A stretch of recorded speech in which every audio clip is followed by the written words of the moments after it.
বিসমিল্লাহির রহমানির রহিম। তো আজকে ইংরেজি একটা প্রতিবেদন পড়বো। প্রতিবেদনটা হচ্ছে ইনভেস্টিং ইন এনার্জি ফিউচার। তো আমাদের যে আহ, বাংলাদেশের যে এনার্জি সেক্টরটা আছে, মূলত এটা দুইটা বড় ভাগে বিভক্ত। একটা হচ্ছে রিনিউয়েবল এনার্জি, আর একটা হচ্ছে আমাদের নর্মাল যেটা নন রিনিউয়েবল এনার্জি। তো আমরা তো আহ, দিন দিন চাচ্ছি যে আমরা যাতে ক্লিন এনার্জির দিকে ধাবিত হতে পারি, হ্যাঁ। তো সেক্ষেত্রে কি কি বাধা আছে বা আমাদের সরকারের বর্তমান পদক্ষেপ সেই আমাদের যে টার্গেট আছে সেই টার্গেটের সাথে কতটা সামঞ্জস্যপূর্ণ, এই নিয়ে প্রতিবেদনটা মূলত লেখা আর কি, ঠিক আছে। প্রতিবেদনের কিছু গুরুত্বপূর্ণ দিক আছে, সেটা হচ্ছে আমরা বিভিন্ন এসে রাইটিং বা আর্গুমেন্ট রাইটিং এ দেখি যে আর্গুমেন্ট রাইটিংটা কিভাবে করতে হয়, কিভাবে লিখতে হয়। তো আমার মনে হয় আর্গুমেন্টের জন্য এটা একটা খুব সুন্দর একটা উদাহরণ আর কি, এরকম রাইটিং এর জন্য যে কোনো। দেখেন এই পেসেজটা যখন পড়বো আপনি দেখতে পারবেন উনি একটা খুব সুন্দর ব্রিফ একটা ইন্ট্রোডাকশন দিয়েছে। এই ইন্ট্রোডাকশনের মধ্যে উনি বেশ কিছু ব্যাপার টেনেছে, যেটা একটা আর্গুমেন্ট রাইটিং বলি বা এসে রাইটিং বলি, যেটা খুব গুরুত্বপূর্ণ। সেখানে বেশ কিছু স্টেটমেন্টের থিসিস স্টেটমেন্টের ব্যাপার থাকে, হ্যাঁ। তারপরে কিছু পয়েন্টের ব্যাপার থাকে, সেগুলা আপনি কিসের উপর আসলে ব্যাখ্যা করবেন, হ্যাঁ, সেই পয়েন্টগুলোর কথা কিন্তু ইন্ট্রোডাকশনে ছোট করে থাকে। উনি খুব সুন্দর একটা ইন্ট্রোডাকশন দিয়েছে। এরপরে উনি একটা বডি পার্টের মধ্যে ওনার যে কথাগুলো আছে সেগুলোকে আসলে জাস্টিফাই করার জন্য আরো বাস্তব কিছু এভিডেন্স তুলে ধরেছে, হ্যাঁ, খুব সুন্দর করে।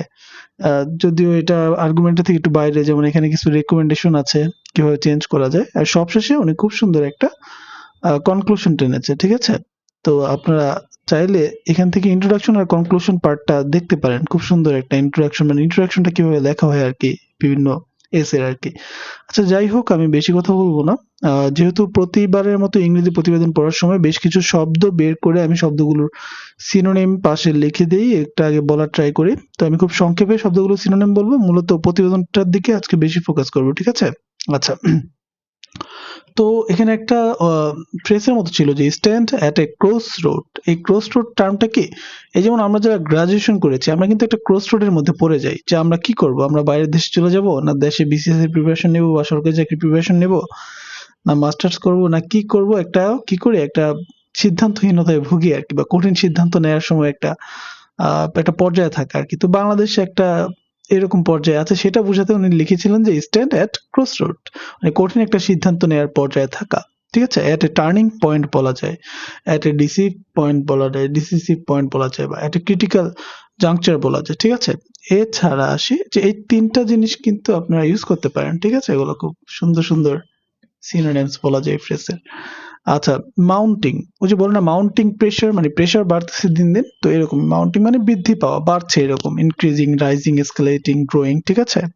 আচ্ছা, তারপর রেজিলিয়েন্ট মানে হচ্ছে স্থিতিস্থাপক, টেকসই, মানিয়ে নেওয়ার সক্ষমতা, যেটা খুব টাফ বা স্ট্রং, হ্যাঁ, ফ্লেক্সিবল, অ্যাডাপ্টেবল, এটা হচ্ছে রেজিলিয়েন্টের সিনোনিমস আর কি। ডেফিনিশন দেওয়া আছে যে able to recover quickly from difficulties or adapt to change, মানে চেঞ্জের সাথে, পরিবর্তনের সাথে খাপ খাইয়ে নিতে পারার সক্ষমতা, বা একটা চেঞ্জ হলে সহজে আবার তার পূর্ব অবস্থায় ফিরে আসার যে ক্ষমতাটা।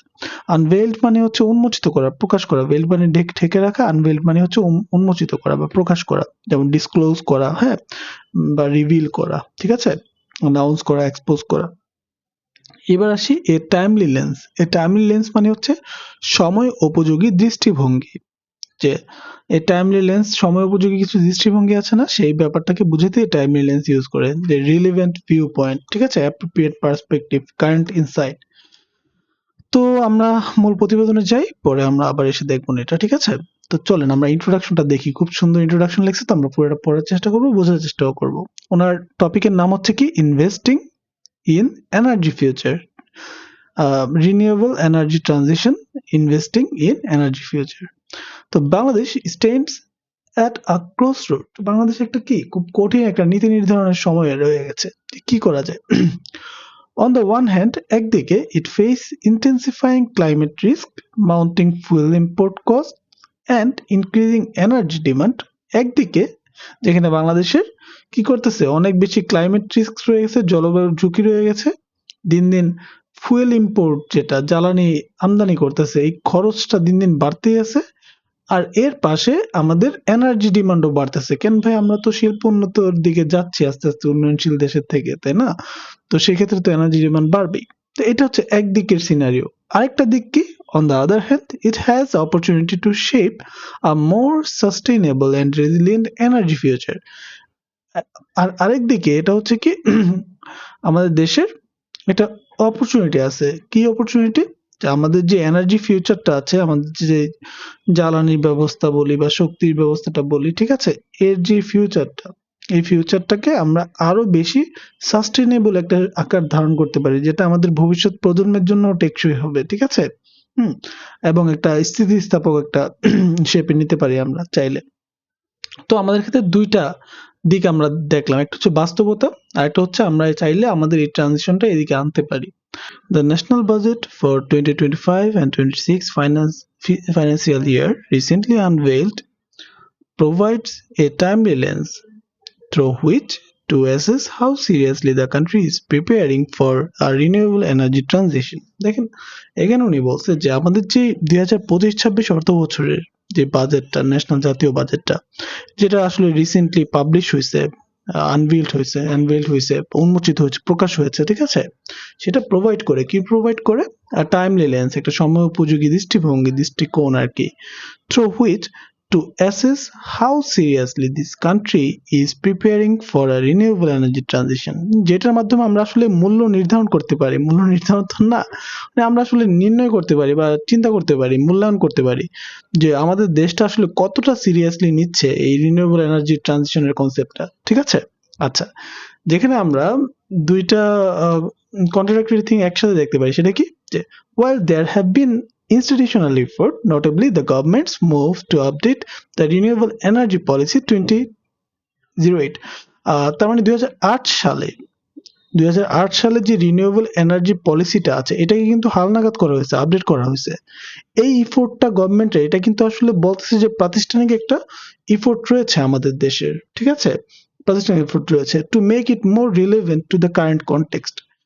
The fiscal strategy laid out in this year's budget does not reflect a proportionate commitment to the renewable energy agenda. কিন্তু এই যে আমাদের যে বাজেটটা করা হয়েছে, এই বাজেটটা কিন্তু আমাদের এই স্ট্র্যাটেজির সাথে তাল মিলে না। মানে যে পরিমাণ বাজেট হওয়া দরকার ছিল আমাদের ইসের জন্য, রিনিউয়েবল এনার্জি কনভার্সনের জন্য, ঠিক ওই আশানুরূপ বাজেটটা কিন্তু হয়নি, ঠিক আছে? তার মানে খাতা কলমের সাথে বা পরিকল্পনা ও চিন্তা ভাবনার সাথে বাস্তবে অ্যাপ্লিকেশনের জন্য যে বাজেটটা, এর সাথে বিস্তর ফারাক রয়েছে, ঠিক আছে?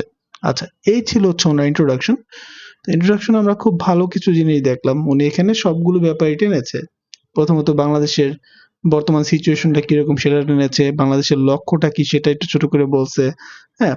তারপরে বাংলাদেশের আসলে বাজেটটার সাথে সামঞ্জস্য রেখে যে উনি এনার্জি ট্রানজিশনের ব্যাপারটা, রিনিউয়েবল এনার্জি ট্রানজিশনের ব্যাপারটা এনেছে, সেটাকে সুন্দর করে তুলে ধরছে। এবং পরবর্তী বডিতে উনি এটাকে আর কি এক্সপ্লেইন করবে, এটার পক্ষে বিপক্ষে এভিডেন্স টানবে, হ্যাঁ, এবং একটা কনক্লুশনে যাবে। তো এটা কিন্তু খুব সুন্দর একটা ইন্ট্রোডাকশন। আপনারা চাইলে ইন্ট্রোডাকশন গুলা এই যে এইরকম করে ছোট করে ব্রিফ করে দেওয়ার ট্রাই করবেন, যেখানে সব ব্যাপারগুলোই আসবে ছোট ছোট করে আর গুছিয়ে আসবে, ঠিক আছে? আচ্ছা।